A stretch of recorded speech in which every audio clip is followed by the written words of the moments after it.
Olá, a esse ponto da carreira, possivelmente você já fez transformações de dados em algum banco no seu próprio, utilizando o Jupyter Notebook ou utilizando o seu próprio computador.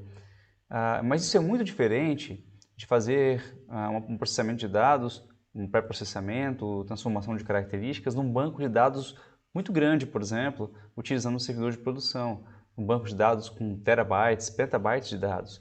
E isso requer fazer essas transformações com mais consistências de forma que seja reproduzível depois. É isso que a gente vai ver nesse vídeo de hoje.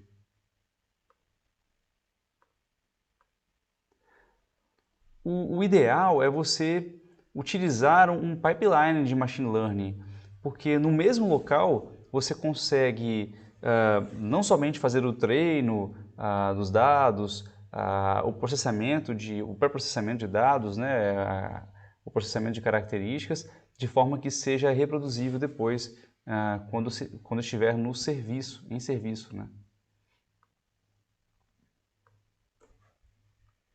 Bom, a gente vai falar aqui nessa aula sobre inconsistências na engenharia de característica, a granularidade do pré-processamento, né, como fazer isso de forma num banco de dados pequeno, então por exemplo, e num banco todo, né? Pré-processamento no banco de dados de treinamento, como fazer, qual é a melhor forma de fazer, a otimização de transformações em nível de instância e um pouco do resumo dos desafios, né? Vamos falar um pouco sobre o pré-processamento de dados em escala. Em primeiro lugar, modelos do mundo real podem ter terabytes de dados, né? Você geralmente tem que fazer o quê? Iniciar com um subconjunto dos seus dados, conjunto menor, identificar ali problemas e já pensando em fazer isso em escala. Quais serão os problemas quando jogar isso para uma escala maior? Os frameworks, né, de processamento de dados em larga escala são diferentes do que você vai utilizar no Jupyter Notebook, por exemplo. Quanto mais cedo você trabalhar com esses frameworks próprios para larga escala, é melhor. E as transformações, elas têm que ser consistentes entre treinamento e serviço. Eu falei um pouco disso no vídeo passado. É importantíssimo que exatamente as mesmas transformações sejam feitas no conjunto durante o treinamento e durante o serviço.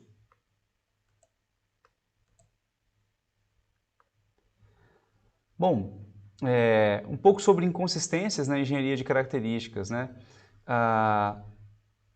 Os códigos de treino e serviço são diferentes. Então, isso já complica, já é um complicador, né? Você atualiza um código do treinamento, mas esquece de atualizar o serviço e vice-versa, né? E você pode ter diversos cenários de implantações para mobile, para servidor ou para web, e esses códigos também serão diferentes e você pode, ou sua equipe, atualizar um deles e não atualizar o outro. Se atualizar um pré-processamento de um e não no outro. Então isso vai diminuir bastante aí, pode causar bastante problemas, né? Então você pode acabar introduzindo distorções, dependendo do pré-processamento que você fizer, distorções entre o treinamento e o serviço. E minimamente essas distorções vão diminuir o desempenho do seu modelo em serviço, minimamente, porque pode simplesmente quebrá-lo também, né? Então é bem importante ter essa consistência. Um pouco sobre granularidade do pré-processamento. Então, por exemplo, eu coloquei aqui várias comparações, né? Você vai fazer um clipping numa feature, né? Numa característica, se fosse observar uma instância, você não tem como fazer isso instância por instância no passe completo do banco de dados, né, de uma vez. Aí você tem que usar algoritmos como o Minimax. Em vez de você multiplicar, por exemplo, os dados por um número, né, você vai utilizar mais o dimensionamento, né, a padronização por dimensionamento. E assim sucessivamente. Então, quando você pensa em grande escala, algumas operações não podem ser exatamente a mesma, você tem que fazê-la ou já pensar nela quando for utilizar em grande escala para que isso seja escalável de fato, né?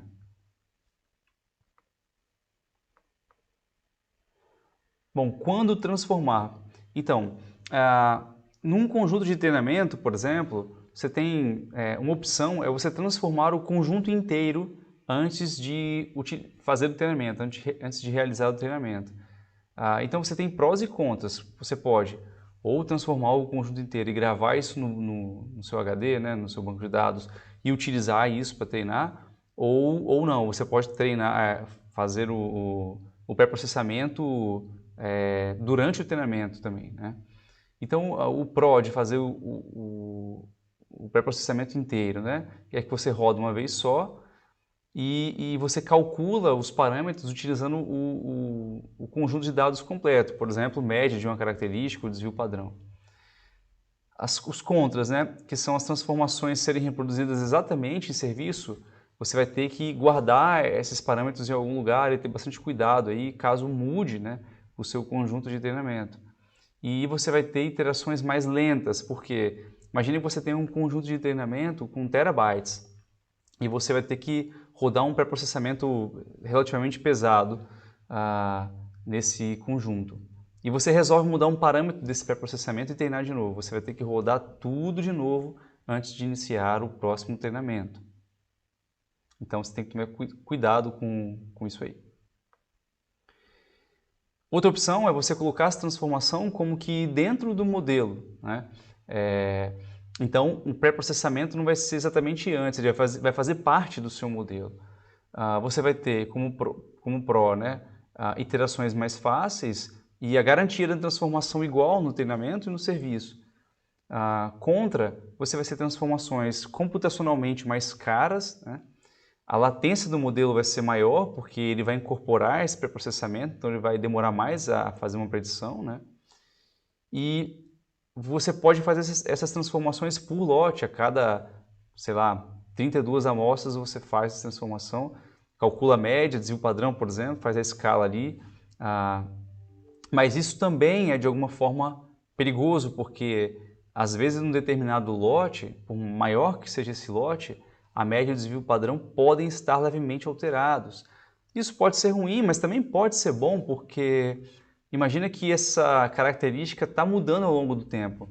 E se você coloca esse processamento por lote, essa normalização, esse pré-processamento vai acompanhar a mudança dos dados, né, o shift de dados. Ao contrário, se fosse feito com parâmetros fixos do treinamento.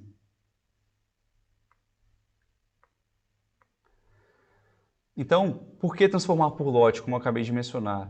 Então, você pode normalizar a característica pela média naquele determinado lote, como eu falei, né? O acesso a um único lote de dados, não ao conjunto de dados completo. Então, no próprio, se você utiliza TensorFlow, utiliza o Keras, né, para utilizar um modelo de Machine Learning, você tem como utilizar o treinamento utilizando uma estrutura chamada sequência e colocar um pré-processamento por lote ali dentro, né? E isso vai facilitar, porque ele vai acompanhar o shift de dados, como eu falei, mas também pode ser perigoso dependendo de como está organizado o seu banco de dados, né? Porque às vezes, em vez de pegar dados aleatórios, você está puxando os dados em sequência. Quando você muda de uma classe para outra e um lote vem todo de uma classe só, as características de média e desvio padrão podem diferir por classe. Então isso tem que ter bastante cuidado para ter uma amostra o mais aleatória quanto possível, para que média e desvio padrão cheguem o mais próximo possível da média e desvio padrão do conjunto como um todo, né? Então você tem formas aí de normalizar por lote, né? Normalização por média dentro do lote ou pré-calcular a média, por exemplo, e reutilizar durante a normalização como havia sido proposto. Você pode fazer por lote com parâmetros de média e desvio padrão, parâmetros de pré-processamento vindos lá do treinamento do conjunto como um todo, por exemplo. Isso também pode ser feito. Você tem prós e contras e dependendo do problema você tem que escolher aí.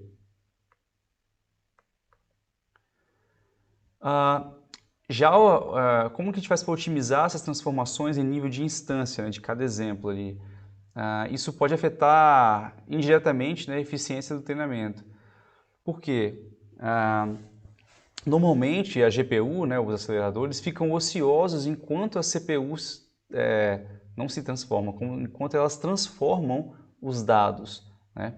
Então, mesmo que isso seja uma thread, né, enquanto a GPU processa uma batelada de dados num treinamento, numa predição, a CPU está processando, por exemplo, o pré-processamento, as GPUs tendem a ser mais velozes para esse caso, né, de processamento paralelo, então elas vão ficar ociosas durante esse pré-processamento e isso pode ser, normalmente vai ser um problema de eficiência do seu código, né?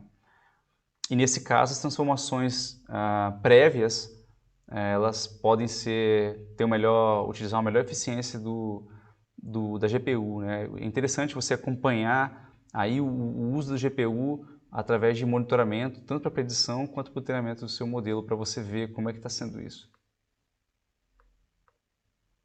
Então, resumindo, você tem que equilibrar, né, o desempenho do preditivo do seu modelo. Algumas operações vão melhorar um pouco o desempenho, mas piorar a predição ou vice-versa.